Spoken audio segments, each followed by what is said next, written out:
पहिले गणेश जी के नेवता हमारे हो।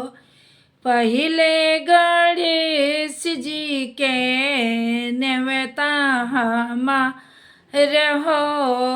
हरदी में रंगल चिठिया करी स्वीकार हो।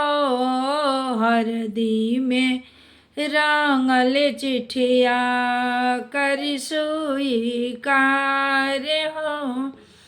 हमरा घर ठनाइल बाटे बेटा के बियाह हो। हमरा घर ठनाइल बाटे बेटा के बियाह हो। जगवा में आई सभे कुल परिवार हो। जगवा में आई सभे कुल परिवार हो। अपने तो माई अपने भी आई रउरा सबको ले आई हो।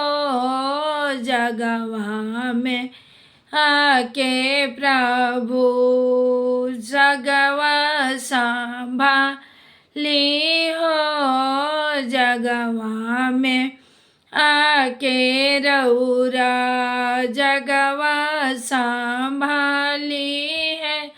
हरदी के पहिले नेवता हमरो गणेश के दी गणेश जी के दिया ई है। हरदी के रंगल चिठिया करी स्वीकार है। हरदी के रंगल चिठिया करी स्वीकार है।